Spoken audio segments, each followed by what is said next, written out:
আসসালামু আলাইকুম রহমতুল্লাহ। দেখতে পাচ্ছেন এগুলা কি? এগুলো হলো ঘাস, আমাদের দেশে লাগানো ঘাস, হাইব্রিড ঘাস।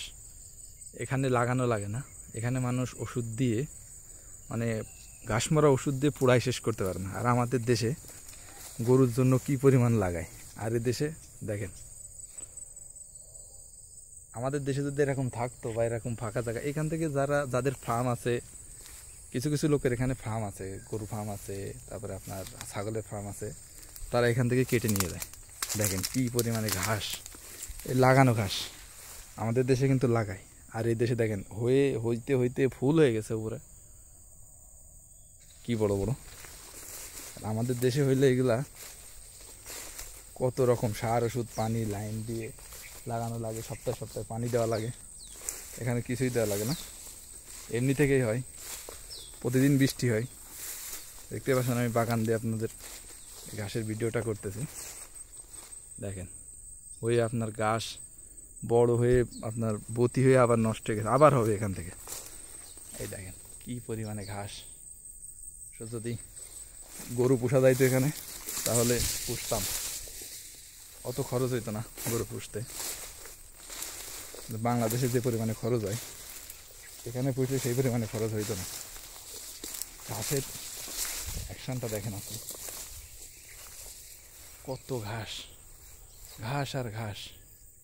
তাই ভাবলাম যে আজকে আপনাদের একটু দেখাই এই ঘাস কি পরিমাণে হয়ে আছে। দেখেন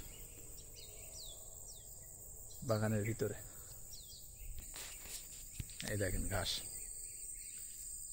আমাদের দেশে এগুলা এত যত্ন করে লাগায়, তারপরেও হতে চায় না। আর এখানে আপনার কাটতে কাটতে শেষ করে ফেলে, তারপরেও শেষ হয় না। দেখেন ওর ভিতরে দেখেন একটা পেঁপে গাছ, দেখেন বাগানের ভিতরে কি পরিমাণ, মানে একটা গাছের 4টে ডাল হয়েছে, তা কি পরিমাণ পেঁপে ধরে রয়েছে। এটা দেখেন পেয়ারা গাছ, এই দেখেন বাগানে পেয়ারা গাছ হয়ে রয়েছে।